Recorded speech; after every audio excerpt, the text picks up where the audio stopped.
Hoy vamos a hacer una larga excursión por la naturaleza. Un frondoso bosque nos refresca el ambiente. Una cadena de montañas en forma de sierra rasgan el horizonte. Sobre ellas, unas nubes blancas adornan el cielo. Difícilmente podríamos representar los elementos de este paisaje utilizando la geometría clásica, la geometría de las rectas y de las curvas, la geometría de Euclides. Esta geometría, creada hace 2500 años, nos sirve como herramienta para describir el mundo artificial creado por el hombre, donde aparecen elementos regulares basados en líneas rectas y en curvas sencillas. Como muy bien dice Benoit Mandelbrot, uno de los creadores de la geometría fractal, las nubes no son esferas, las montañas no son conos, las costas no son círculos, las cortezas de los árboles no son lisas y los relámpagos no se desplazan en línea recta. Sin embargo, todos estos objetos, las nubes, las montañas, los relámpagos, los árboles, tienen dentro de su irregularidad un orden asombroso. Todos ellos tienen esta extraña propiedad. Su forma se va repitiendo a distintas escalas dentro del mismo objeto. Las ramas de un árbol o las hojas de un helecho reproducen a menor escala la estructura de la planta entera. Algo similar ocurre con las ramificaciones de nuestras venas y arterias, o de nuestros pulmones. En todos estos casos, al aumentar la escala con la que vemos el objeto, las irregularidades, en lugar de suavizarse, parece que se mantienen al mismo nivel, haciéndolo semejante al modelo entero. Esta propiedad, tan difundida en la naturaleza, fue bautizada por Mandelbrot como autosemejanza. Él también acuñó el término de fractal para definir estas configuraciones irregulares y autosemejantes. Pero, ¿qué es un fractal? En la geometría clásica, los objetos tienen dimensiones enteras. Así, una cuerda tiene dimensión 1. En cambio, un polígono tiene dimensión 2. Una esfera o un poliedro son tridimensionales.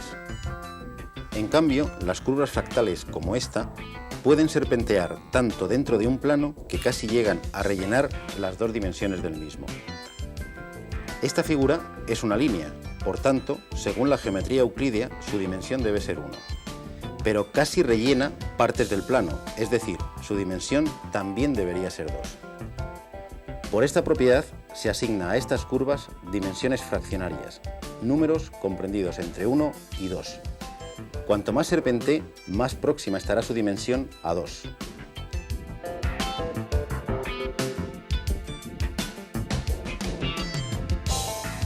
Esta otra curva, denominada de Hilbert, llega a llenar todo el plano. Su dimensión es 2. El primer problema que nos plantean los objetos fractales es determinar su longitud. Pensemos en la ladera de una montaña, y en un excursionista y en una hormiga que van a subir a la cima.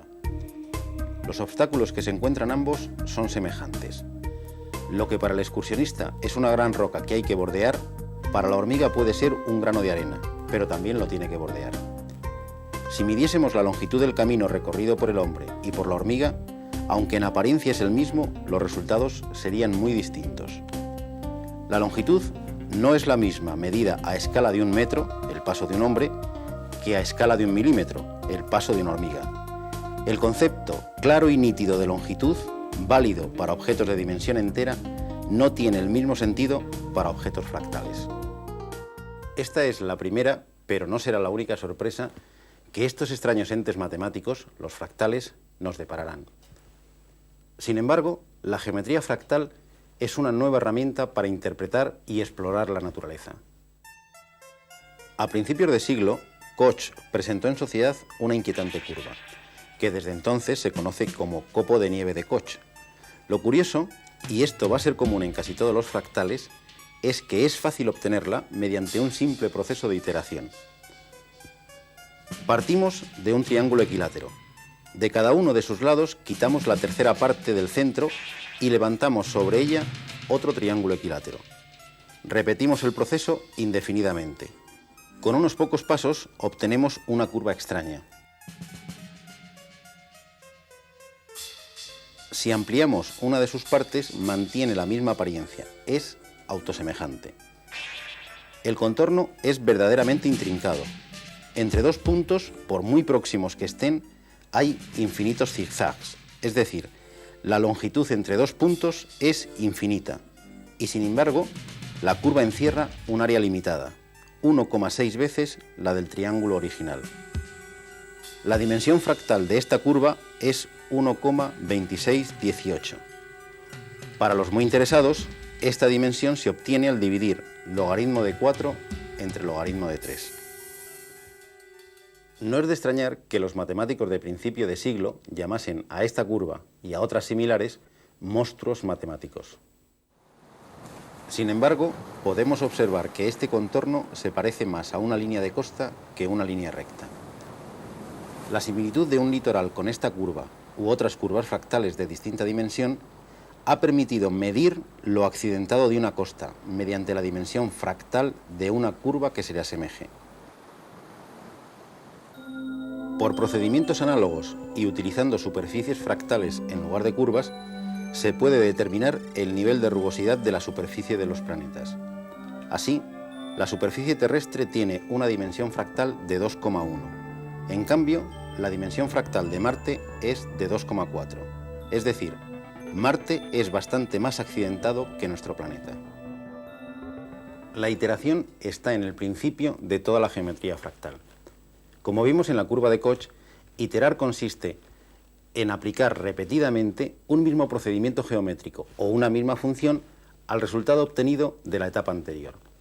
Veamos cómo funciona en este otro objeto fractal, el triángulo de Sierpinski. Partimos de un triángulo equilátero y recortamos el triángulo formado al unir los puntos medios de sus lados. El primer paso es este. Repetimos el proceso en los 3 triángulos que nos han quedado. Y repetiríamos el proceso indefinidamente. Obtendremos así una criba con infinitos agujeros, cuya área será 0 y que tiene una dimensión fractal de logaritmo de 3 partido por logaritmo de 2, es decir, 1,58. Este proceso de iteración se puede aplicar bien a objetos geométricos o bien a números mediante funciones sencillas. En el fondo, se trata exclusivamente de hacer miles o millones de veces las mismas operaciones, en las que el dato de partida de cada paso es el resultado obtenido en el paso anterior. Y esto es lo que realizan a la perfección los ordenadores. Gaston Julia, matemático francés, estudió las iteraciones de funciones sencillas como esta, donde c es una constante. Pero en lugar de utilizar números reales, usó números complejos.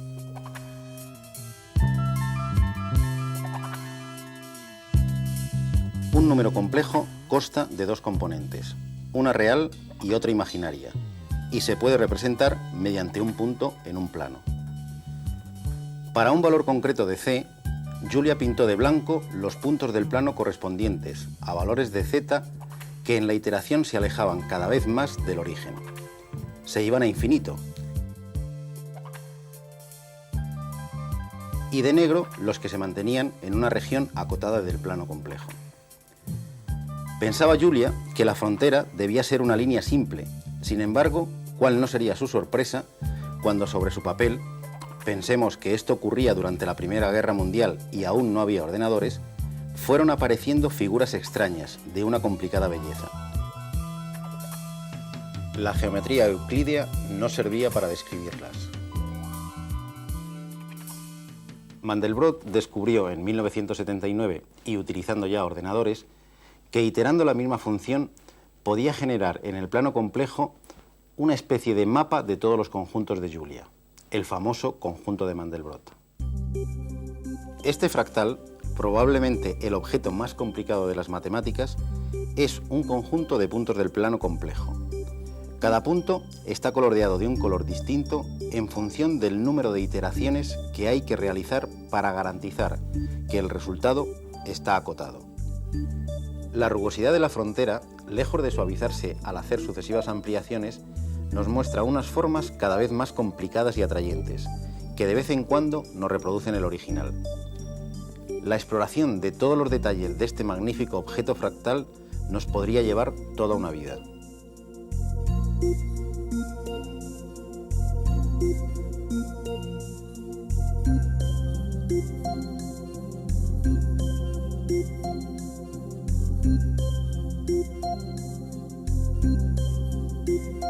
Y todo ello realizando una sencilla operación matemática, la iteración de esta función compleja. Tómese un número, elévelo al cuadrado y súmele el número inicial. Repita el proceso con el número obtenido.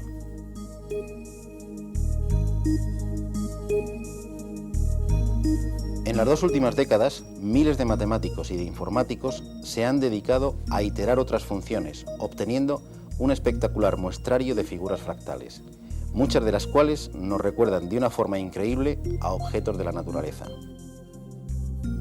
Michael Barclay consiguió mediante un sencillo programa una réplica casi exacta de una hoja de helecho. Hoy, con un simple ordenador personal, podemos jugar a ingenieros genéticos generando simulaciones de las ramificaciones de nuestras propias plantas o creando nuestros propios paisajes fractales.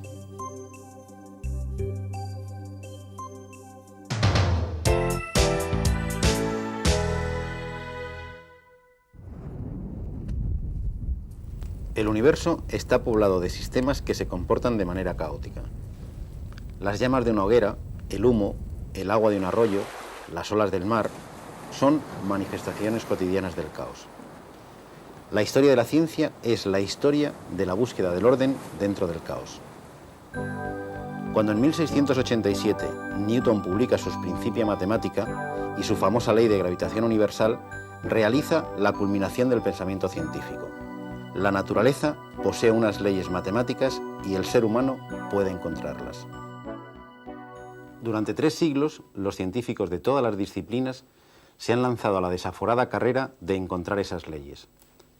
Pensaban que el universo se comportaba como un mecanismo de relojería y que las ecuaciones diferenciales podrían predecir el estado de un sistema conociendo las condiciones iniciales. Las leyes de Newton nos permiten descifrar la órbita de la Tierra alrededor del Sol y predecir los eclipses. Incluso nos han permitido viajar a la Luna o mandar sondas hasta los confines del sistema solar. Pero estas ecuaciones, que podían servir para sistemas simples, son incapaces de predecir el estado de las partículas de gas encerradas en un globo o de las miles de gotas que forman un torrente. A lo largo del siglo XIX, los científicos resolvieron en parte esta dificultad utilizando el análisis estadístico de cantidades promediadas, que trabaja con cantidades globales de movimiento. No podremos determinar el movimiento de cada una de las partículas del torrente, pero al menos sabremos lo que hará éste globalmente.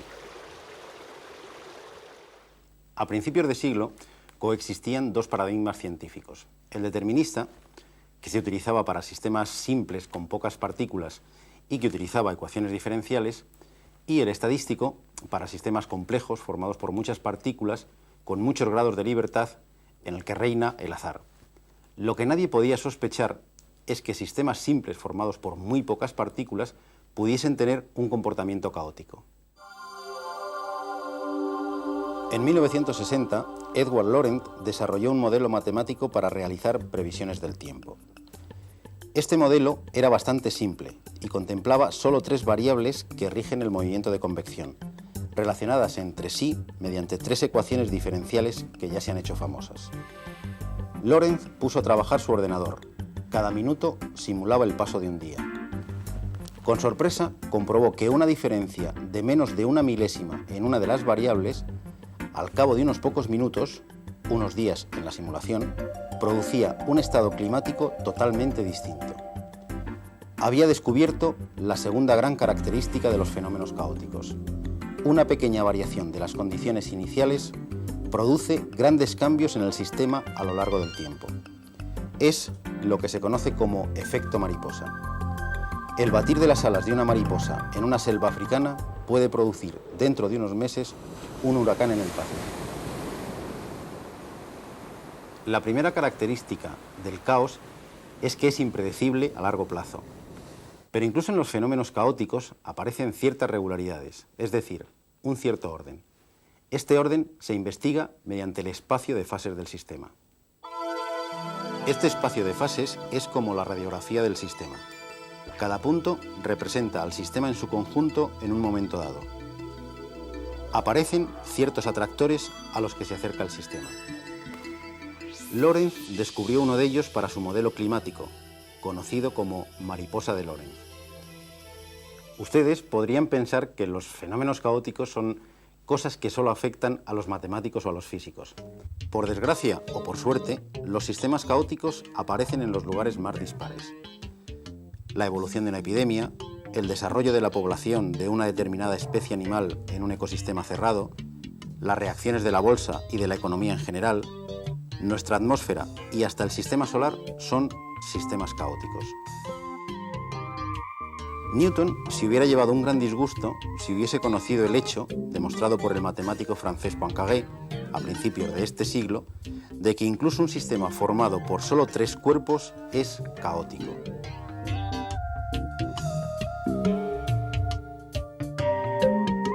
En su nacimiento, allá por los años 70, el caos y los fractales no parecían estar relacionados, pero los dos son hermanos matemáticos. Ambos buscan la estructura profunda de la irregularidad. En las dos, la imaginación geométrica es lo más importante. Los fractales constituyen un nuevo lenguaje para describir las formas del caos, la cara más frecuente de la naturaleza.